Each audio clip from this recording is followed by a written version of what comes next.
Hello all, welcome back to my channel. ఇవాళ ఒక tasty and healthy recipe చూపిస్తున్నానండి. అది పెసలతో తడక. ఇది ఎస్పెషల్లీ చపాతీలోకి చాలా బాగుంటుంది కర్రీ.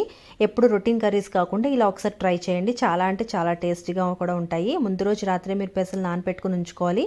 నెక్స్ట్ డే మార్నింగ్ కుక్కర్లోని ఆలు అలాగే పెసలు వేసి నీళ్ళు పోసేసుకుని 2 విజిల్స్ పెట్టుకోండి. ఇక్కడ టమాటా, ఆనియన్, అల్లం వెల్లుల్లి తరుక్కుని పక్కన ఉంచుకుని కడాయి పెట్టుకుని దాంట్లో మీరు ఆయిల్ వేసుకుని కలోంజీ సీడ్స్ అని బయట ఏ షాప్లో అడిగినా ఇస్తారండి. అది జీలకర్ర వేసుకుని కాస్త బాగా ఫ్రై చేసుకున్న తర్వాత బిర్యానీ ఆకు కూడా వేసేసుకోండి. అలాగే టొమాటో ప్యూరీ, వెల్లుల్లి, ఆనియన్ పేస్ట్ కూడా వేసుకుని బాగా ఫ్రై చేసుకోండి. ఇప్పుడు విజిల్ వచ్చిన తర్వాత మనం పెసలు ఆలు బాయిల్ చేసి పెట్టుకున్నాం కదా, అది అందులో వేసేసుకుని కొంచెం తగినంత నీళ్లు పోసేసుకుని దాంట్లో ధనియా, జీరా, ఇంకా కారం, ఉప్పు, పసుపు వేసేసుకుని బాగా కలిపేసుకోండి. మీకు కావాల్సి కాస్త గరం మసాలా కూడా వేసుకోండి, ఇంకా బాగుంటుంది టేస్ట్ కర్రీకి. లాస్ట్లో మాత్రం కొంచెం కొత్తిమీర వేసుకుని గార్నిష్ చేసుకుని దించేసుకుంటే మన కర్రీ రెడీ అయిపోయినట్లే.